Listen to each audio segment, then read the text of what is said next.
네, 우리 지난번에 살펴본 말씀 에베소서 4장 17절에서 24절까지 말씀에서는 우리가 죄의 유혹과 또 욕심을 따라 살던 옛사람을 벗어버리고 그리고 오직 심령으로 새롭게 되어 하나님을 따라 의와 참된 거룩함으로 지으심을 받은 새 사람을 입으라 라고 말씀했습니다.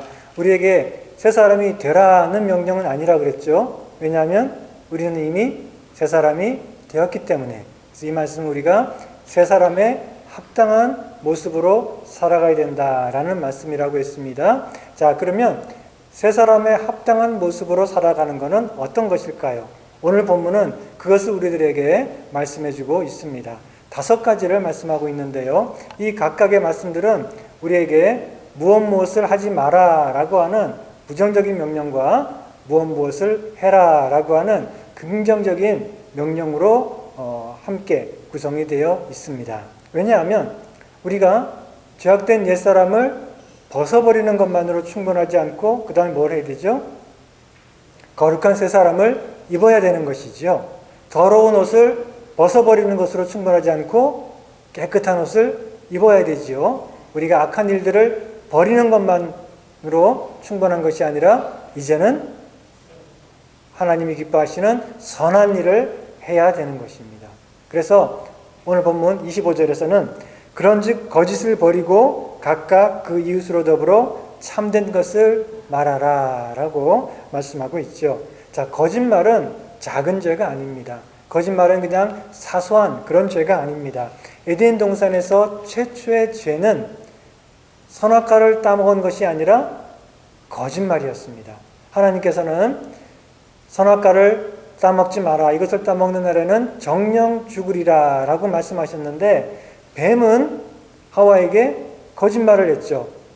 죽지 않을 것이다 라고 거짓말을 했습니다. 뿐만 아니라 하와는 그 선악과에 대해서 하나님의 말씀에 하나님께서는 이것을 따먹으면 죽는다. 먹지 마라 라고 하셨는데 하와는 거기다가 살짝 거짓말을 보탰죠. 뭐라 그랬습니까? 하나님께서 이거 따먹지 말고 만지지도 말라고 하셨어 라고 거기다가 만지지 말라는 말은 없었는데 그것을 살짝 보탰습니다.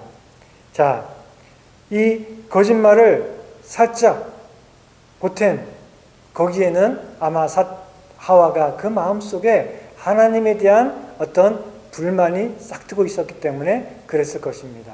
자, 여기 보면은 거짓말에는 2가지 목적이 있습니다. 첫째는 뭐냐면 상대방을 속이는 거죠. 그래서 뱀은 거짓말을 해서 하와를 속였습니다. 자, 그리고 거짓말은 상대방을 속이는 것뿐만 아니라 다른 사람을 아주 나쁘게 그렇게 얘기하게 됩니다. 거짓말을 함으로써 다른 사람이 나쁜 사람인 것처럼 그런 안 좋은 인상을 갖게 만드는 것이지요. 예를 들어서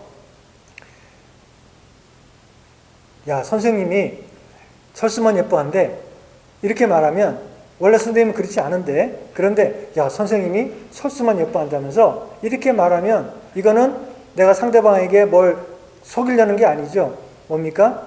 선생님을 학생들을 편애하는 나쁜 선생님이라는 그런 인상을 씌워주려는 것이죠. 이렇게 거짓말은 남을 속이기도 하지만 또 동시에 다른 사람에게 아주 안 좋은 그런 인상을 씌워줌으로써 피해를 일으키기도 합니다. 자, 그래서 하와가 살짝 거짓말을 보태서 하나님이 그것을 만지지도 말라고 하셨어 라고 한 것은 뱀을 속이려는 건 아니죠. 뱀을 속여 먹겠다 그런 의도는 아니죠. 그럼 뭡니까? 왜 그런 거짓말을 보탰죠? 하나님이 마치 째째하고 인색한 분인 것처럼 하는 그런 인상을 살짝 씌워주게 되죠. 거짓말이 바로 그렇습니다. 거짓말은 다른 사람을 속임으로써 피해를 주기도 하지만 그뿐만 아니라 또 다른 사람에게 안 좋은 인상을 줌으로써 또 그 사람에게도 피해를 줍니다. 따라서 거짓말은 관련된 모든 사람들에게 죄를 짓는 것이고 그들에게 피해를 끼치는 것입니다. 거짓말은 왜 거짓말을 하지 말아야 되냐면은 거짓말을 하면은 사람들 관계가 아주 지저분해집니다. 그리고 공동체가 무너집니다. 그래서 오늘 본문에 25절에 보니까 거짓말하지 말아야 되는 이유에 대해서 그런즉 거짓을 버리고 각각 그 이웃으로 더불어 참된 것을 말하라. 이는 우리가 서로 지체가 됨이니라 라고 말씀하고 있습니다. 우리는 서로에게 지체가 되고 우리는 한 몸을 이루는 그런 공동체이기 때문에 거짓말을 해서는 안 된다는 것입니다. 왜냐하면 거짓말을 하면 우리가 서로 지체를 이루고 한 공동체인데 어떤 사람이 거짓말을 하면은 서로 믿지 못하게 되고 의심하게 되고 또 어떤 사람은 잘못된 그런 음해를 당하게 되고 그러면 결국은 공동체는 무너지게 된다는 것입니다. 지금 한국 정치판이 아주 지저분하고 또 엉망이 되었습니다. 여러분들이 뉴스를 아마 잘 보실지 모르지만 한국의 지금 정치판 돌아가는 걸 보면은 너무너무 안타깝고 화가 나고 그렇습니다. 엉망이 됐어요. 왜 그런 줄 아십니까? 누군가 높은 자리에 있는 사람이 그리고 그 밑에 있는 사람들이 거짓말을 하고 있기 때문에 그렇습니다. 한국 교회가 엉망이 되었습니다. 사람들로부터 손가락질을 당합니다. 지금까지 있었던 온갖 추잡한 일들은 말할 것도 없지만 지난주에 제가 잠깐 뉴스를 봤는데 거기서 보니까 지난주에만 벌써 한 2가지 이런 안 좋은 일들이 불거졌어요. 하나는 한국 교회의 가장 큰 교단의 총회장을 하고 있는 목사님이 자기 교회 여자 권사님하고 어떤 으슥한 이 러브 호텔에 갔다가 거기서 나오는 길에 장로님들이 숨어 있다가 딱 잡았어요. 된통으로 걸린 거죠. 그거는 한두 번이 아니기 때문에 그렇습니다. 처음 한 게 아니라 그동안 소문이 무성하고 한두 번이 아니니까 이제 제대로 꼬리를 잡혀가지고 발각이 된 것이지요. 또 다른 한 교단의 감리교회의 큰 교회 목사님이 예전에 여자 청년 2명을 성폭행했던 일들이 드러나가지고 교회가 또 난리가 났습니다. 자, 그런데 사실은 이게 문제가 아닙니다. 목사님들이 음행을 하고 또 성폭행을 하고 그런 일들이 대수롭지 않다는 게 아니라 그거보다 더 큰 문제가 있습니다. 자, 이런 일들이 벌어지면 어떻게 되는지 아십니까? 현장에서 딱 잡히면 어떻게 됩니까? 아이고, 내가 잘못했어. 내가 그만 하면서 내가 이런 모습을 가지고 어떻게 더 이상 설교를 하고 어떻게 더 이상 목회를 하겠어. 내가 사임을 해야죠. 하고 사과를 하고 교회를 떠나겠다라고 얘기를 해요. 자, 그런데 며칠 지나면 태도가 180도로 변합니다. 내가 언제 그런 일을 했고 내가 언제 그런 일을 했는지 본 사람 있냐고 증거 있냐고 딱 잡았답니다. 100이면 100 다 그렇습니다. 그렇게 말하면 너무 심하죠? 100이면 99. 네. 100이면 99 다 그렇습니다. 그러면서 거짓말을 하기 시작해요. 처음에는 분명히 내가 잘못했어. 내가 부끄럽고 교회를 떠나겠어. 라고 말했는데 한 이틀 정도 지나면은 그냥 절대 그런 일 없다라고 거짓말을 하면서 나는 절대 교회를 떠나지 못한다라고 말하고 자기의 그 죄를 지적하는 사람들을 향해서 교회를 허물어뜨리는 마귀들이다라고 저주를 하기 시작합니다. 자, 그러면 교회는 어떻게 될까요? 교회는 목사님을 믿고 따르는 사람들 그리고 목사님을 반대하는 사람들로 쫙 갈라집니다. 그러면서 또 서로 비난하고 싸우고 교회가 난리가 납니다. 목사님도 죄인이기 때문에 그런 죄에 빠질 수 있죠. 완벽할 수 있습니까? 아무리 훌륭한 목사님이라도 그런 세상의 모든 죄에 다 약하고 넘어질 수 있습니다. 다윗도, 위대한 다윗도 넘어지고 음행하고 살인하는 그런 죄를 지었잖아요. 근데 정말 심각한 것은 바로 그 다음입니다. 다윗은 눈물로 회개했지요. 그러나 회개하지 않고 그리고 딱 잡아떼고 내가 절대 그런 일 하지 않았다고 거짓말을 하게 되면 그러면 이제 목사만 무너진 것이 아니라 교회가 무너집니다. 거짓말은 이렇게 심각한 것입니다. 거짓말은 사람들의 관계를 파괴할 뿐만 아니라 공동체를 무너지게 만듭니다. 세상 사람들은 거짓말을 그렇게 심각하게 생각하지 않습니다. 때로 거짓말이 삶의 지혜고 또 성공을 위한 아주 좋은 전략이다라고 생각하기도 합니다. 뉴욕 뉴저지 항만청에서 구인 광고를 냈습니다. 손텍 커넥터의 전문 지식을 가진 그런 전기 기사를 모집합니다 라고 광고를 냈어요. 170명이 애플리케이션을 냈습니다. 항만청에서는 아무도 뽑지 않았어요. 왜 그랬냐면은 손텍 커넥터라고 하는 거 여러분 아십니까? 그게 뭔지 모르시죠? 저도 모릅니다. 아무도 몰라요. 세상에 그런 게 없어요. 지어낸 말입니다. 지어낸 말이에요. 아무도 몰라요. 지어낸 말입니다. 그런데 나는 그것에 전문 지식을 가지고 있습니다. 나를 뽑아주세요. 라고 이력서를 낸 사람이 몇 명이라고요? 170명. 뉴욕 뉴저지 항만청에서는 그동안 하도 사람들이 이력서에 거짓말을 하니까 자기가 뭐 안 한 것도 했다 그러고 이런 기술도 있다 그러고 이런 자격도 있다 그러고 하도 거짓말을 하니까 얼마나 사람들이 이력서에 거짓말하는지 한번 확인해 보려고 가짜 광고를 낸 것이죠. 그런데 170명이 세상에 있지도 않은 그런 기술에 자기가 전문가라고 얘기를 했다는 것이죠. 세상에서는 이런 일들이 비일비재합니다. 그러나 우리는 그러지 말아야 됩니다. 우리는 그런 사람들의 행동을 본받지 말아야 됩니다. 왜요? 우리는 새 사람이니까.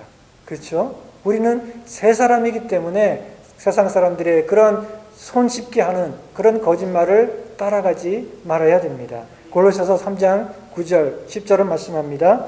너희가 서로 거짓말을 하지 말라. 옛사람과 그 행위를 벗어버리고 새 사람을 입었으니.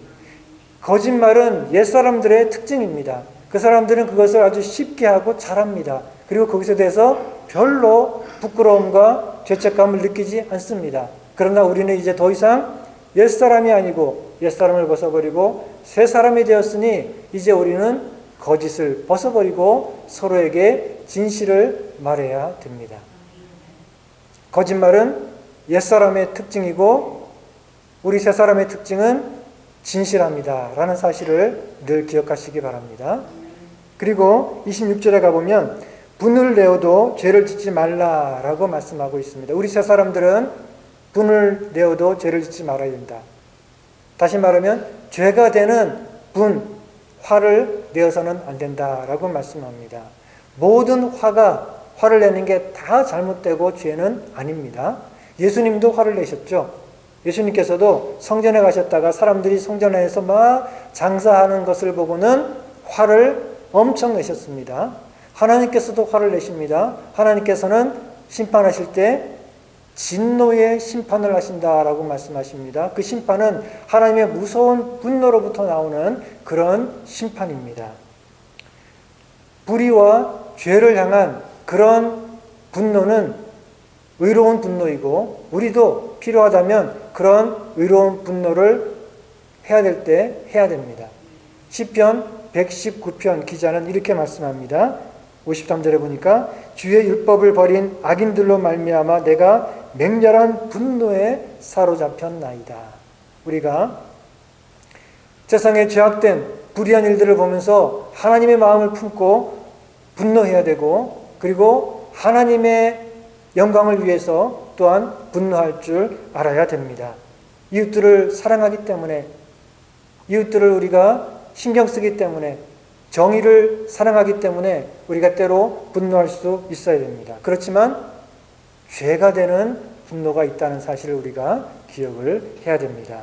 하나님을 위해서 다른 사람을 위해서 분노할 때 그것은 의로운 분노가 될 수 있지만 그러나 내 자신을 위해서 화가 날 때 그것은 대부분의 경우 잘못된 불의한 그런 분노가 되기 쉽습니다. 내 자신 때문에 내 자존심이 상해서 혹은 내 뜻대로 내 마음대로 안 되니까 그냥 짜증나고 분노하고 노여운 마음이 드는 거 혹은 다른 사람들을 볼 때 질투하는 마음 때문에 복수심 때문에 마음속에 분노가 차오를 때 이런 것들이 다 잘못된 분노, 불의한 그런 분노라는 것이죠. 이런 것들은 다 내 생각이 무조건 옳고 그리고 내가 제일 중요하다라고 생각하는 그런 이기적인 본성에서 나오는 그런 분노입니다. 하나님의 영광을 위한 분노가 아니라 정의를 위한 분노가 아니라 내 자신의 위신을 위하고 내 자신의 체면을 위하고 내 자신의 이익을 위한 그런 분노이기 때문에 그런 분노는 악하고 우리가 피해야 된다는 것입니다. 거짓말이 옛사람들의 특징이라 그랬죠. 화를 내는 것도 마찬가지입니다. 화를 내는 것도 옛사람의 특징이고 화를 내는 것도 결코 사소한 죄가 아닙니다. 거짓말이 결코 작은 죄가 아닌 것처럼 화를 내는 것 그것도 결코 작은 죄가 아닙니다. 가인이 동생 아벨을 왜 죽였습니까? 화가 나서 죽였습니다. 최초의 살인자 가인이 자기 동생 아벨을 죽인 이유는 화가 나서 죽인 거예요.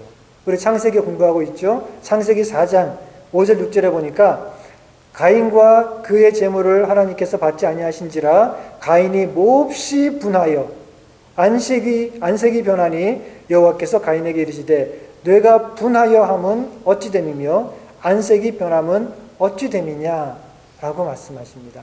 가인이 자존심이 상했어요. 그래서 얼굴빛이 변할 정도로 아주 화가 났어요. 그래서 어떻게 됐습니까? 결국 그 화를 참지 못하고 그 화가 이어져서 동생을 죽이는 살인을 하게 된 것이죠. 여러분, 술을 많이 마시면 술을 막 먹다 보면은 내가 술을 먹는 게 아니라 술이 나를 먹는다. 여러분들은 잘 모르시죠? 네. 근데 술을 마시는 사람들이 그런 얘기 합니다. 술을 막 자꾸 많이 마시면 그러면 결국 술이 나를 마신다. 이런 말을 하는데 화가 바로 그렇습니다. 내가 화를 내지만 결국은 화가 나를 집어삼킵니다. 그렇기 때문에 화가 위험한 것입니다. 그리고 화가 나는 거하고 화를 내는 거하고는 우리가 구별을 해야 됩니다. 화가 나는 것 그리고 화를 내는 것 좀 다르죠. 예, 화가 나는 것은 우리 감정입니다. 그러니까 때로 우리가 그것을 컨트롤하기가 굉장히 어렵습니다. 왜냐하면 그거는 내 의지를 떠나서 감정에서 나오는 것이기 때문에 화가 확 나는 것, 예, 그거는 감정의 문제이기 때문에 우리가 쉽게 컨트롤하기가 어렵죠. 하지만 우리가 이것도 컨트롤해야 됩니다. 우리가 계속해서 경건의 훈련을 하면서 우리의 성품이 더 온유해지고 부드러워져서 그래서 쉽게 화가 나지 않도록 그렇게 우리 성품을 잘 다듬어야 됩니다. 그렇지만 지금 당장 화가 욱하고 날 때 참기 어렵죠. 그래서 화가 나는 거는 우리가 쉽게 컨트롤하기 어렵지만 그러나 화를 내는 거는 우리가 컨트롤해야 됩니다. 화가 나서 그 화를 다른 사람에게 쏟아내는 것, 표현하는 것, 그게 바로 화를 내는 거죠. 네, 화가 나서 부글부글 하는데 그걸 가지고 다른 사람에게 욕을 하고 인상을 찌푸리고 막 소리를 지르면 그게 화를 내는 게 되죠. 네, 그러니까 우리가 화가 나도 그것을 화를 내지 않도록 우리 자신을 컨트롤할 수 있어야 됩니다. 야고보서 1장 19절 20절을 말씀하기를 내 사랑하는 형제들아 너희가 알거니와 사람마다 듣기는 속히하고 말하기는 더디하며 성내기도 더디하라. 사람의 성내는 것이 하나님의 의를 이루지 못함이니라 라고 말씀하고 있습니다. 화가 난다고 해서 곧바로 화를 내서는 안 됩니다. 때로 우리가 화가 나는 것은 어쩔 수 없는 경우가 있습니다. 그런데 화가 나도 화를 내는 것은 우리가 참을 수 있어야 되고 그리고 나아가서 그 화가 난 것을 빨리 풀어야 됩니다. 그것을 오래 가지고 있으면 안 됩니다. 그래서 26절, 27절을 말씀하기를 해가 지도록 분을 품지 말고 마귀로 틈을 타지 못하게 하라 라고 말씀하고 있습니다. 이 화가 나지만 겉으로 드러내지 않고 표현하지 않아도 그것만 해도 잘하는 거죠. 네, 화가 나는 것 어쩔 수 없어도 우리가 그것을 참고 꾹꾹 누르고 드러내지 않는 것, 그 잘하는 거지만 그러나 표현하지 않아도 그 화를 계속 가지고 있으면 그 화는 시한폭탄이 되기 쉽습니다. 지금은 내가 참고 있지만 그 화를 풀지 않고 계속 누르고 있으면 언젠가는 폭발하고 터지는 거죠. 그러니까 어떻게 됩니까? 빨리 그 화를 풀어야 됩니다. 화가 나는 거를 내지 말아야 되고, 그리고 나는 화를 오래 갖고 있지 말고 빨리 풀어야 됩니다. 그러지 않으면 어떻게 된다고요? 사탄이 틈을 타고 그것을 통해서 더 큰 죄에 빠지도록, 더 큰 시험에 들도록 우리를 공격한다는 것입니다. 그러니 그 화를 빨리 풀어야 됩니다. 어떻게 빨리 화를 풀어야 되겠습니까? 화를 내는 내 자신이 이기적이고 못된 그런 본성에서 나오는 것이니까 하고 내 자신을 돌아보고, 그리고 그 화를 극복하든지, 아니면 이게 뭐 그렇게 꼭 화를 낼 일인가 하고 한 번 더 생각해보고 화를 풀든지, 아니면 뭐 사탄아 물러가라 그렇게 해서 화를 풀든지, 어떻게 해서든지 화를 빨리 풀어야 된다는 것입니다. 아무리 늦어도 언제까지요? 해가 지기 전까지는 화를 풀어야 된다. 이 말은 가능한 한 빨리 그 화를 풀어야 된다는 것이죠. 요즘에 여름이라서 해가 기니까 요즘에는 좀 화를 좀 뭐 오래 갖고 있어도 되나? 그거 아니죠. 네. 겨울에는 빨리 풀고 그거 아닙니다. 가능한 빨리 그 화를 내려놓고 풀어야 된다라고 말씀하고 있습니다. 우리가 주님 안에서 모든 사람들과 더불어 화평을 누리고 사랑하는 삶을 살기 위해서는 가끔 어쩌다 화가 나는 거 어쩔 수 없다 그래도 그 화를 내지 말아야 되고 그 화를 빨리 풀어야 된다는 것입니다. 그것이 바로 새 사람의 모습이다 하는 사실을 기억해야 됩니다. 그 다음에 28절에 보니까 새 사람을 입은 사람은 다시 도둑질하지 말고 돌이켜 빈궁한 자에게 구제할 것이 있기 위하여 제 손으로 수고하여 선한 일을 하라라고 말씀하고 있습니다. 옛사람의 특징은 무엇인가 하면 도둑질하는 것을 쉽게 생각합니다. 도둑질하는 것을 쉽게 생각하고 걸리지만 않으면 별로 죄책감이 없고 양심의 가책이 없다는 것입니다. 미국 심리학회에서 발표된 한 논문에 의하면은 미국의 백화점 그리고 소매업체들이 1년에 80억 불의 이 손실이 난다라고 합니다. 그 재고들, 물건들이 이리저리 빠지고 없어지고 나중에 재고 조사를 해보면은 손해가 나죠. 그게 1년에 80억 불이나 된다라고 합니다. 그것을 조사해 봤더니 왜 그런가 하면 10%는 계산을 잘못해서 끝나고 마감하고 재고하고 돈하고 맞추고 해야 되는데 이걸 제대로 정확하게 안 하다 보니까 계산 착오가 나가지고 손실이 나는 게 한 10%, 그리고 30%는 손님들이 와가지고 슬쩍 물건을 훔쳐가기 때문에 이게 손실이 나는 겁니다. 그리고 나머지 60%는 종업원들이 물건을 슬쩍슬쩍 훔쳐가기 때문에 결국 재고가 모자르고 나중에 계산해 보면은 마이너스가 난다는 것이죠. 이렇게 세상에는 도둑질이 알게 모르게 흔하다. 그리고 그것에 대해서 별로 양심의 가책을 느끼지 않는 사람들이 많습니다. 그것이 옛사람들의 모습입니다. 이 사람들만 문제가 아닙니다. 사실은 더 큰 도둑들이 있어요.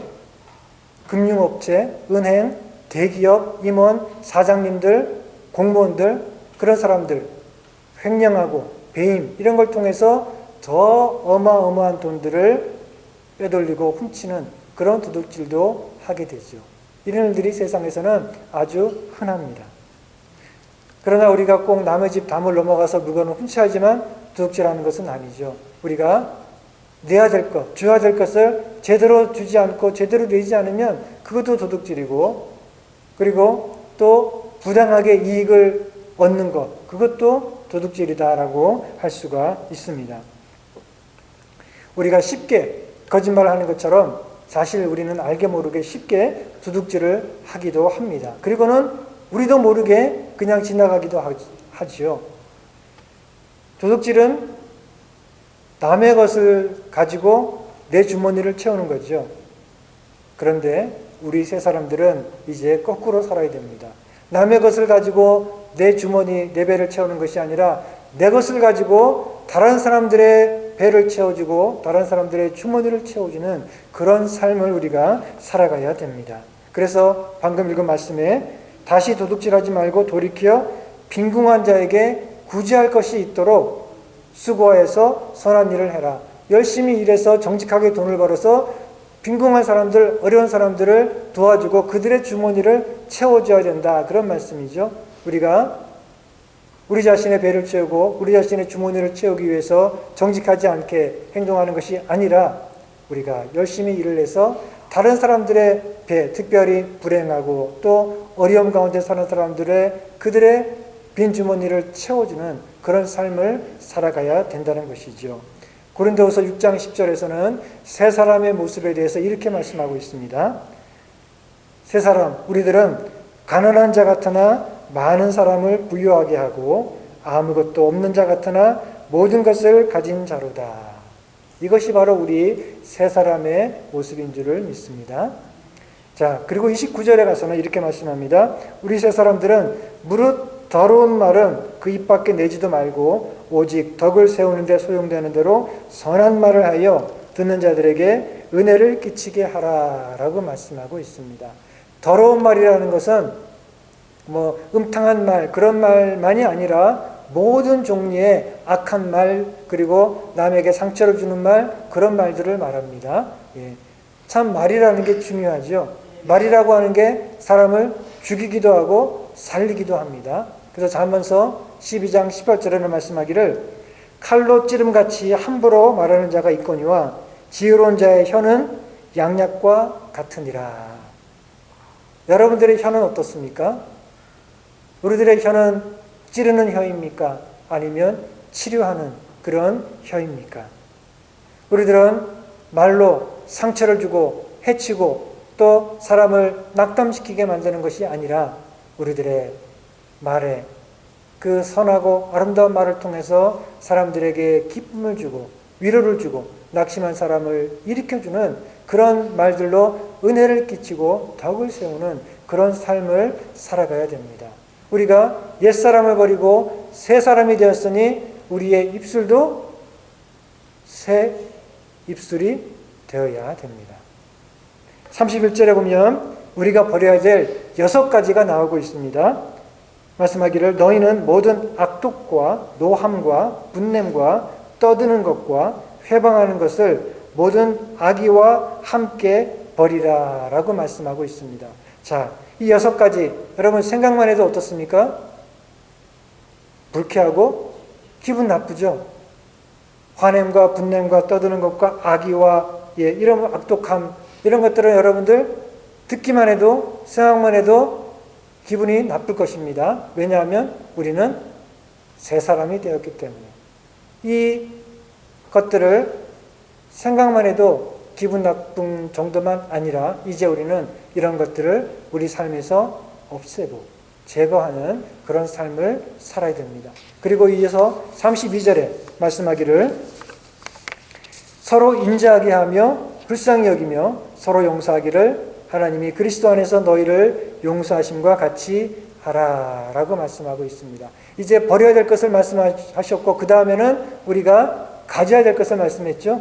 우리가 가져야 될 것이 무엇입니까? 서로 인자하게 대하고 서로 친절하게 대하고 그리고 서로 긍휼히 여기고 서로 불쌍히 여기고 그리고 서로 용서하기를 우리 주님께서 더러운 나를 용서하신 것처럼 그렇게 우리가 서로서로를 용서하는 삶을 살아야 된다라고 말씀하십니다. 자, 친절을 베풀고 긍휼을 베풀고 서로 용서하는 것 여러분 듣기만 해도 기분 좋고 마음이 밝아지죠. 이런 것들로 우리의 삶이 채워져야 된다는 것입니다. 옛사람의 죄악된 습관들을 버리는 것만으로 충분하지 않다 그랬죠. 바로 이런 새 사람의 선하고 아름다운 것들로 우리의 입술과 우리의 삶을 채워야 됩니다. 사랑하는 성도 여러분, 우리는 옛사람을 벗어버렸고 이제는 새 사람이 되었습니다. 그래서 이제 우리는 새 사람의 합당한 모습으로 살아가야 됩니다. 오늘 본문에 5가지를 말씀하셨죠. 자, 그것이 뭐였습니까? 첫째는 거짓말을 버리고 우리가 서로에게 진실을 말하는 진실된 삶을 살아야 된다라고 했습니다. 둘째는 무엇입니까? 화를 내지 말라 그랬죠. 예, 화를 내지 마라. 즉 불의한 화. 우리가 하나님의 영광을 위해서, 의를 위해서 내는 그런 의로운 분노가 아니라면 우리는 화를 내지 말고 화를 참아야 된다. 그리고 언제나 온유한 마음으로 모든 사람들과 더불어 화평함을 누리는 삶을 살아야 된다. 그것이 새 사람의 모습이다라고 했습니다. 그 다음에 세 번째는 뭐였습니까? 도둑질하지 마라. 그렇죠?